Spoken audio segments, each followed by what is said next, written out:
Welcome everybody to Putting Football First. I'm back. Just wait. I was in the middle of that. Oh, sorry.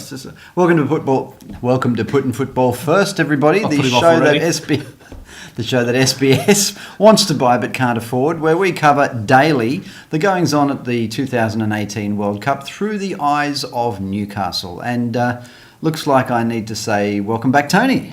Hello, Jonathan. Hello, everyone. I feel like I've been sin bin, substituted, everything, violated, everything. What the man does in his own time is his business. No, let me say the episodes that were produced while I've been away were probably the highest three quality episodes so far. Thank you, Tony. Thank you. Anyway, let's start by talking about the shirts we're wearing from Everything Football. It's most appropriate that today's shirts are, of course, Germany and Belgium. The winners from last night. And my tip for the dark horse of the tournament is... one more convincing than the other. Yeah, much more. So we've got a packed show for you today, everybody. We've got a special guest reporter, if he shows. And we've got last night's games to cover. We've got another coach's corner. We've got another ref's riff. And, of course, we have a look at tonight's games as the groups start to take shape towards the second half of the tournament. There are some countries that are already out, and some that really need to win from now just to stay in the game, not the least of which is Australia. Yes, the pressure's on. It is indeed. We saw a lot of pressurised football last night, so we'll talk about that in a moment as well. Back in a moment. As I've just learnt, we don't have an ad break, so we're going to go straight into reviewing the games from overnight. Absolute cracker between Belgium and Tunisia, and you are wearing the Belgium shirt. Winners are grinners. What a terrific match. I said at the beginning of this tournament that Belgium could be the dark horse, and last night they looked like perhaps the most formidable team in the competition. What was potentially a bit of a mismatch turned out to be so, and we had a 5-2 shellacking of Tunisia. Now, the scoreline is probably a little bit too complimentary. Okay. I'll give you an alternative view. Tunisia didn't play badly. They didn't play badly. In fact, their two goals were sensational, but they came up against a juggernaut last night, which were the men of Belgium. Lukaku, absolutely on fire. I tell you what, if I was a defender, I would not want to be defending against that man. But it wasn't just Lukaku. The rest of the forwards for Belgium were also just on all four cylinders. Hazard had a great game.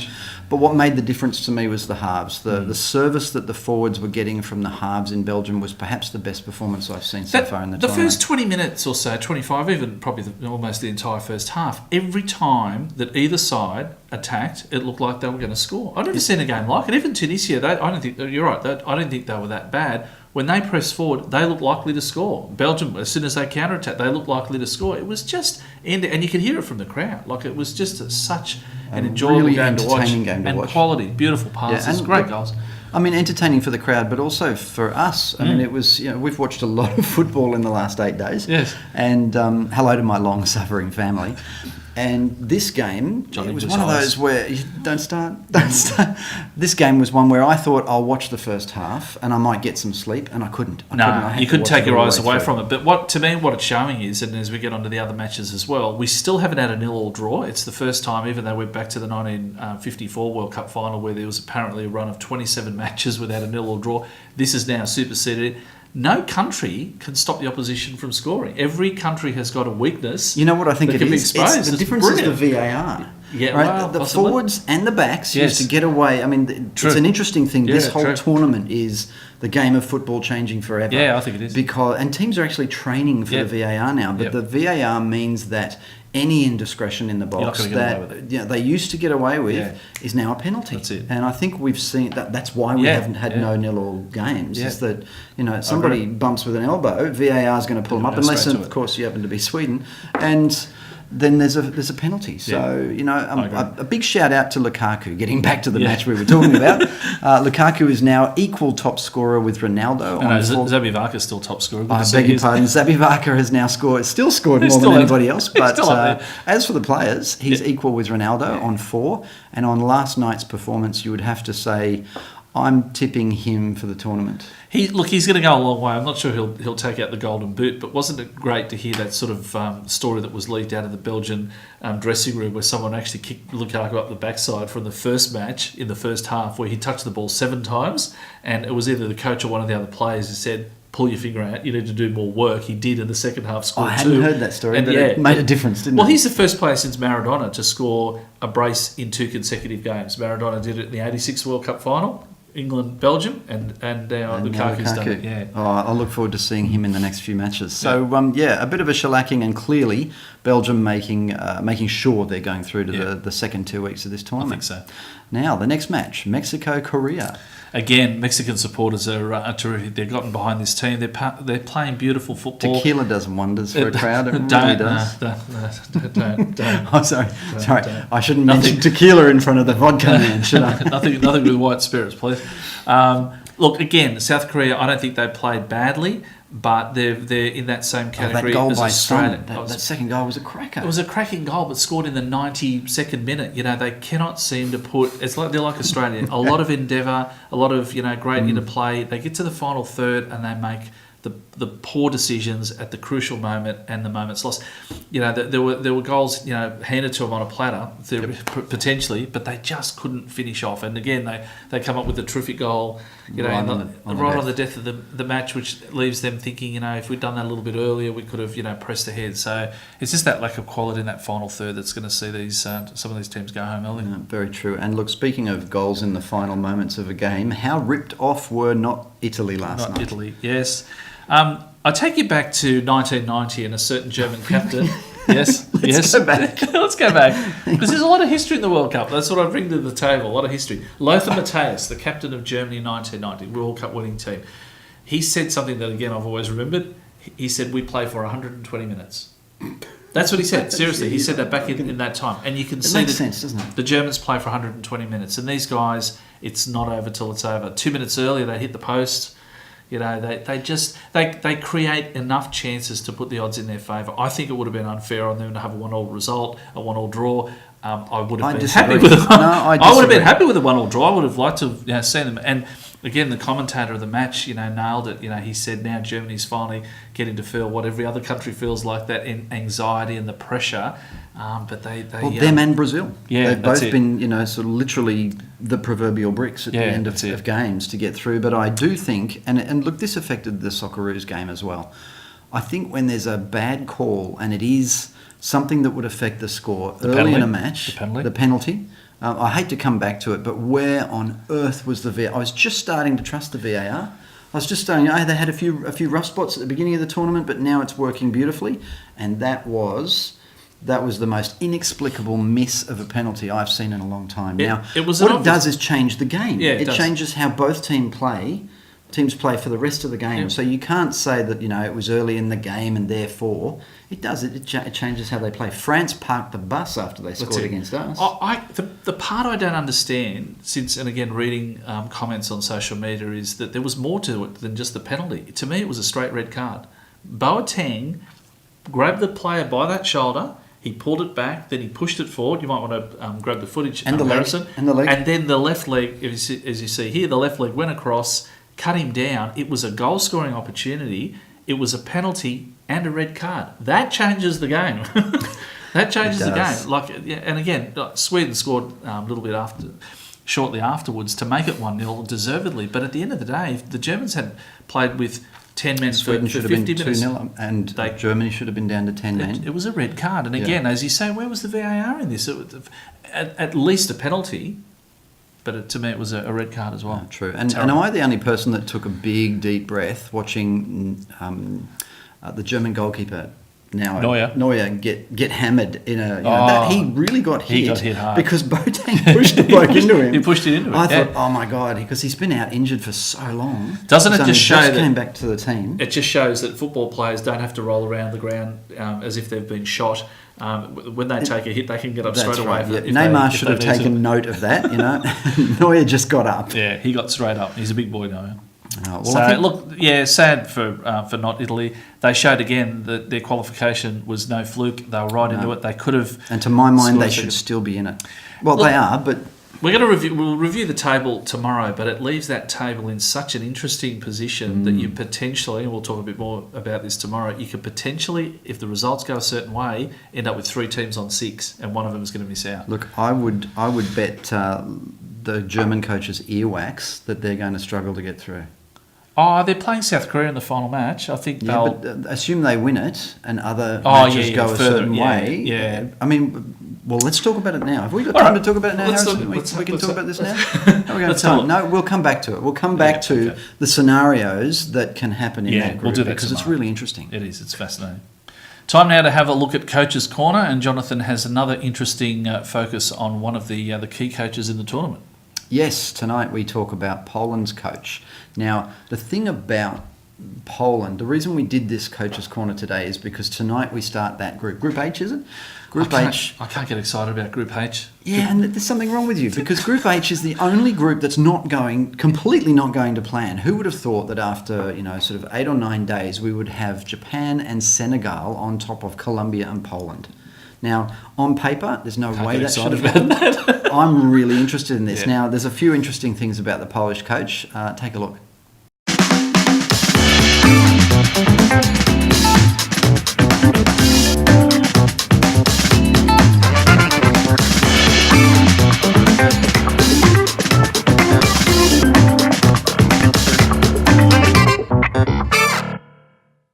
Adam Nawałka attended his first World Cup as a 19-year-old player in 1978, 3 years after his debut for Krakow as a professional.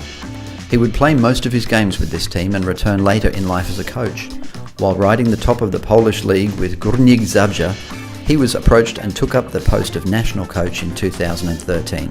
Since then, he's taken Poland to the quarter-finals in the 2016 Euro Championships, their highest ever result, and qualification for this World Cup. Under Nawałka, the Polish team has become a formidable force, reaching as high as 5th on the international team rankings and currently sitting 11th.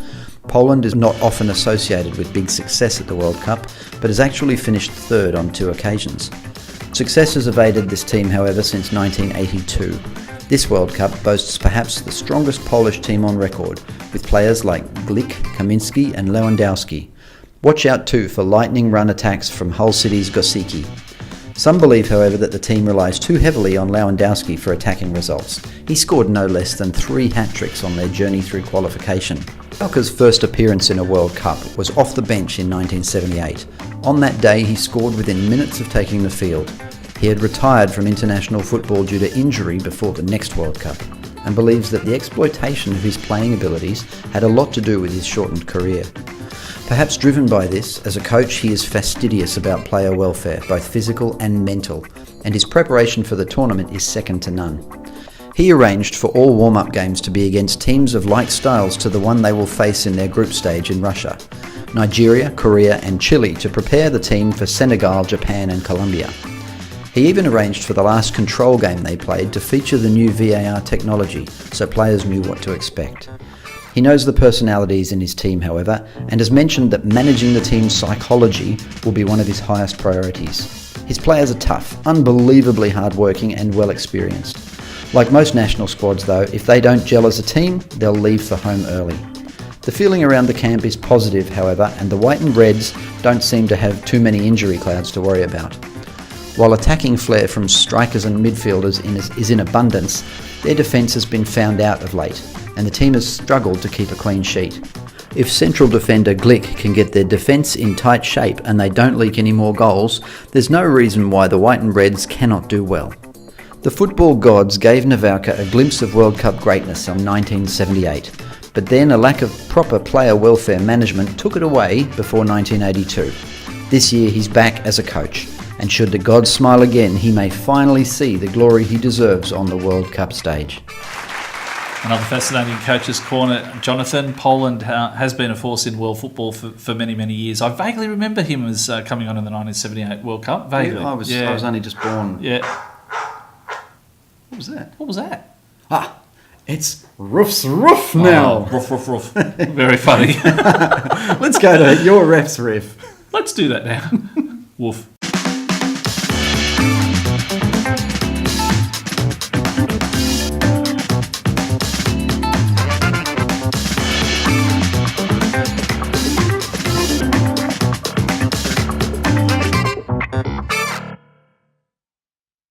To this day, the 1966 World Cup Finals was the only time the tournament was hosted by England. To this day, the 1966 tournament was the only time a player scored a hat-trick in a World Cup final.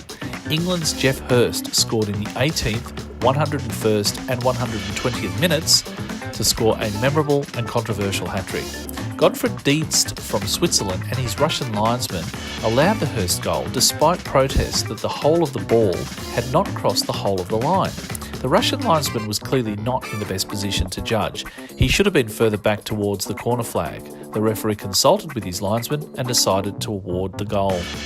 The Germans were aggrieved, but as Hurst has maintained all his life, it was a legitimate goal. Interestingly, goal line technology applied over the original 1966 footage seems to conclusively prove it was a legitimate goal. But as some detractors have pointed out, the tape seems to jump mysteriously at the crucial moment. The burning question remains after all these years. In what language did a Swiss referee and a Russian linesman converse? Thanks for that, Tony. And goal line technology, hasn't that changed the game as well? Yeah, look, it has for the better. I like goal line technology. It should have been brought in. Ask Frank Lampard of England from 2010. So it's one of the more certain things in the game. So if we can just get a bit of certainty around VAR, I wonder if we'll feel that way about VAR in a few years. Let's hope we get there eventually. True. Hey, we're going to move on to tonight's games because this is fascinating. Despite Tony's lack of interest in certain groups, there's some really interesting scenarios beginning to come out tonight. So tonight's games, the first one is England-Panama. Yeah, it rounds out Group G. So the equation's pretty straightforward. England should win this, and if they do, they'll join Belgium on 6 and eliminate Tunisia and Panama in the process. And then Belgium and England can take it easy in the final match. Play out a draw, fight out who wants to finish on top, but save themselves for the round of 16. Absolutely, I think that should happen. So yeah, okay. And so we also have Japan-Senegal. Now this is really interesting because fascinating Group H. Both won their first matches, so they're top the table. It's that group that you don't like at all, that you're not remotely interested in, but I think is fascinating. They're pretty evenly matched, these two teams. Japan not quite at their best, but Senegal, they jagged a win last time, so they know how to win. What do you think is going to happen? Asia against Africa, so it's going to be the speed of Japan and the guile and and the power of Senegal. I think Senegal will do it. Yeah, I think Japan's been a little bit off and they're on their way back, but I think Senegal, African football. I'm a fan of African football, so I think my money's on Japan. I think they started to get their mojo back in the last game. Yep. And I think they will. They'll get their passing, their possession right. It'll be end-to-end stuff. I'll tell you now. They'll go for it. Yeah. It will. But now the most interesting game of the entire night: Poland v Colombia. Now this is one I've been waiting for. We have. Poland have got their Glick back tonight. The central defender who was out in the last game. I think it was the difference in the last game. So with a strong defence, and defence is their weak point. To be cancelled out if James starts. And James should start this game rather than come off the bench. So this will be a real battle of the big guys for this group. Well, both teams lost their first matches, which was both need a win desperately huge to surprise. keep going. So they have to catch up. Yeah. Well worth staying up till 4 a.m. for. We'll be there. Okay, and that brings us to the end of today's show. Look forward to seeing you all again tomorrow. Before we go, we want to thank our sponsors, Everything Football. Fantastic job you've done for us. And thanks for getting me this shirt too, by the way. I like Fiorentina. It's wonderful. That one, that's a Liverpool shirt, and 2, that's Phil Dando's. Put it back. Phil, your shirt's here. If it's not, you know where to look. All right, and go obviously Fiorentina. Murray's Brewing Company. Thanks again for your sponsorship. We love you guys. It's nice to be back. And welcome back, Tony. So I've missed you. Everybody's missed you. I've missed myself being here. Not hard to do, really. See you tomorrow. See us. It's good chat. It's nice to be back. It's good to have you back, mate. The studio audience, though, I think we're going to have to do away with them. They're getting a bit bolshy. It was a rookie error. Sorry. I should have left them at home. Yeah, look, this room isn't big enough for us and a studio audience. It's not big enough for all the egos. True. Football. Blah, blah, blah. Yeah, we could do this.